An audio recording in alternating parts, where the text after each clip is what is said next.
Right, so Keir Starmer is now delivering for his fossil fuel lobby donors, because their money is not given for nothing after all. The payoff is now here, and in doing so has also exposed his government's alleged £22 billion financial black hole to be a complete sham, and whilst doing that, thrown climate change policy under the bus completely as well, all done in one go, one fell swoop. He's pleased the donors and flipped the bird to the tree huggers, as he has referred to people who have had the temerity to care about the planet and the environment as previously. But to listen to our mainstream media, this is a huge win for the environment. This is great positive news. This is big up Keith headline stuff. But whilst they seek to keep dumbing people down in this country, the truth of the matter is, Starmer has done the complete opposite. Right, so let's start with the mainstream media spin on this story, shall we? Here's an excerpt from The Guardian, who of course are lauding such measures. Rachel Reeves is paving the way for a multi-billion-pound increase in public sector investment at the budget after the government announced plans to commit almost £22 billion over 25 years to fund carbon capture and storage projects. In what is expected to be one of the biggest green spending promises of the Parliament, the Chancellor, Prime Minister and the Energy Secretary Ed Miliband will unveil the details on a visit to the Liverpool City region on Friday, declaring a new era for clean energy jobs. With less than a month before the 30th of October budget, Reeves said the announcement would come as one of a drumbeat of measures to kickstart economic growth. Did you happen to pick up on that figure quoted there just then? £22 billion committed by the government over 25 years, as if Labour, the state it's in now, will last for anything like that length of time, to fund carbon capture and storage projects. Now, before I come on to that issue in particular, because it is a big one, that's £22 billion Rachel Reeves has now apparently found ahead of the budget, after she already ditched a £28 billion plan to invest in green infrastructure, new wind farms, investment in electric vehicle technology, as well as having green policy at the heart of all government departmental commitments. It had been Labour policy since 2021. It was one of Starmer's flagship policies, and Reeves ditched it as unaffordable some time ago. Now, she's suddenly found £22 billion again, to instead of doing that, which was good, she's now going to go down this carbon capture route, which is not. But before I get onto that, I am coming onto it. That figure of £22 billion coming from a Labour politician's mouth is a rather familiar noise, isn't it? Because isn't that exactly the same size of the black hole in the government finances Labour all of a sudden happened to discover, despite all of us already knowing about it, thanks to the IFS and the OBR? You can imagine what climate change denialists are now saying then, can't you? Because Labour have refused to break down that alleged £22 billion shortfall in government spending. Of course, they are now saying Labour are creating that black hole in the finances to appease something they don't believe in anyway, which is massively damaging to the most important political crisis the entire world faces, climate change, and the fight against it, and the changes that must be made if we're to save the planet and save ourselves, and Starmer has basically punched himself in the face by doing it. What this is a Labour face-saving attempt ahead of what is expected to be an appalling budget for most of us, but is being exposed very quickly as a complete and utter sham.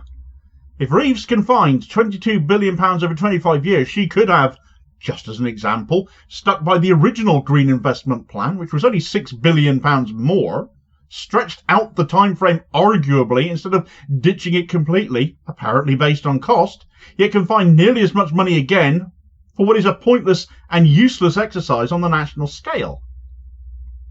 Obviously, the optics of this were going to be exposed by someone, somewhere. A few of us are piping up about this today. So what is actually going on here in which case? And fundamentally, it all boils down to Labour now delivering for those lobbyists who have given them massive amounts of cash to buy policy in effect.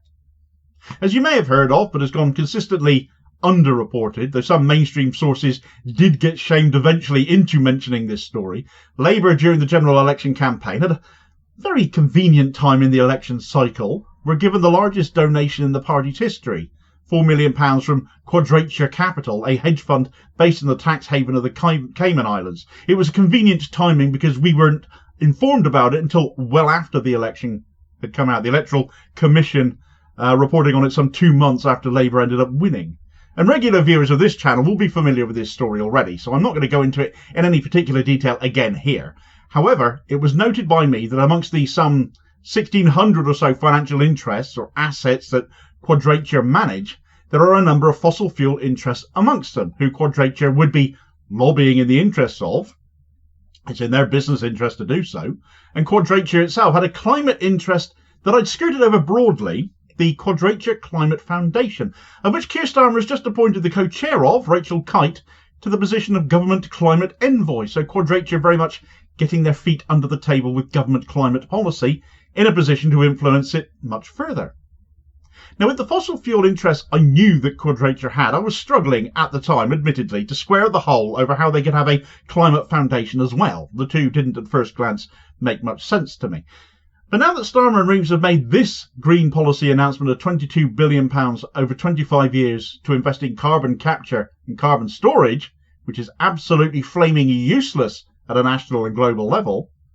So there's a claim it'll create some 4,000 jobs as well, but that's only 160 jobs per year over 25 years at a cost of nearly £5.5 million per job. I bet they don't get paid that much either. It's a mess. It doesn't sit right, it doesn't read right, it doesn't make sense. But fundamentally, what doesn't make sense most of all is that this isn't dealing with a national carbon footprint. This isn't aiming for net zero. This is sweeping it all under the carpet. And that does help the fossil fuel lobby, because it means their interests in fossil fuels remain safe, whilst Keir Starmer, who keeps harping on about hating sticking plaster politics, has just taken a great big roll of elastoplast and bound Labour climate policy up in the stuff completely. It'll hurt the nation in the long run, a bit like a plaster pulled off a hairy arm. And having been to the blood donors yesterday, I know exactly what that feels like this morning. But carbon capture and carbon storage is unproven and largely believed to be complete nonsense. It can never be national policy. It isn't a sustainable long-term plan. Some might imagine this is akin to, reducing your carbon footprint, which many of us have tried to do and taken upon ourselves, recycling and so on and so forth. But we can take such thinking upon ourselves a bit further than that, actually. For example, if you cut your grass of a day, leave the clippings where they are instead of removing them. As the clippings decompose, the carbon that releases goes back into the soil being great at capturing carbon. But this is something called sequestration, and it's a natural process. And we can all reduce our own carbon footprint doing that. As a Green Town Councillor, I'm actually involved in looking at sequestration to reduce the Town Council's carbon footprint, so slightly larger scale. But it's still somewhat of a personal or low-level carbon usage being offset here. It's fascinating as it's still something largely being researched, sequestration, but frankly, that is the limit of practicality for such measures, doing our own bit, or on a smaller scale, and using nature to do it, not unproven tech. But national policy needs to be far more forward-thinking than even that. When you're bought and paid for, though, you never can be. The only carbon capture technology in existence that works is nature itself. Ultimately, big changes to national climate infrastructure are needed to just simply reduce carbon production and work towards phasing it out. With the Labour government now talking about carbon capture on a national scale, that isn't going to happen. This is delivering in reality for Quadrature and their fossil fuel clients.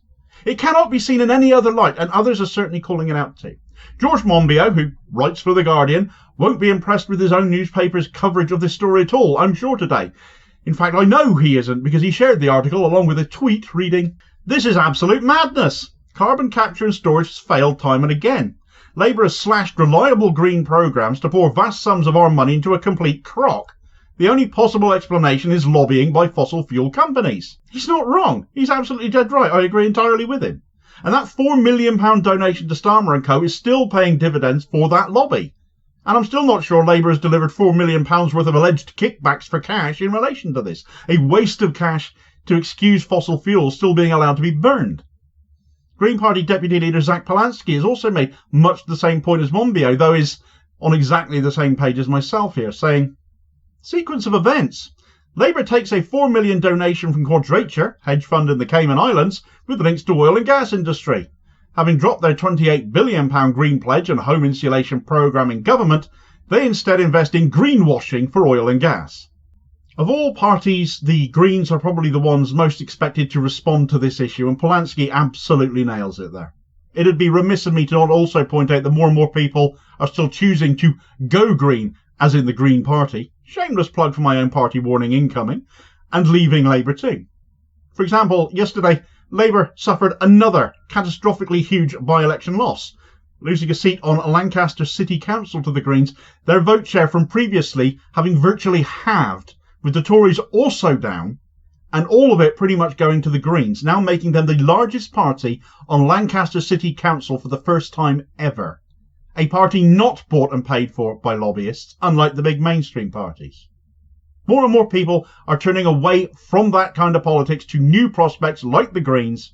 And it's not just for the climate either, but the fact remains, to actually change things in this country, moving away from the Tory and Labour duopoly is the only thing that can happen to get change. We have to start changing who we vote for, because every government seems to be just as corrupt and sold out as the last one, carrying on as we are. It isn't just on the climate that Starmer and co are selling the country out for, though. It seems the long-term sick and disabled are being shafted too, as Labour's DWP Minister Liz Kendall has been caught out getting too close to one of the worst offenders of work capability assessments out there, giving the impression that there will be no change for them either, as promised by Keir Starmer to the electorate, as this video recommendation will tell you all about as your suggested next watch, and I'll hopefully catch you on the next vid. Cheers, folks.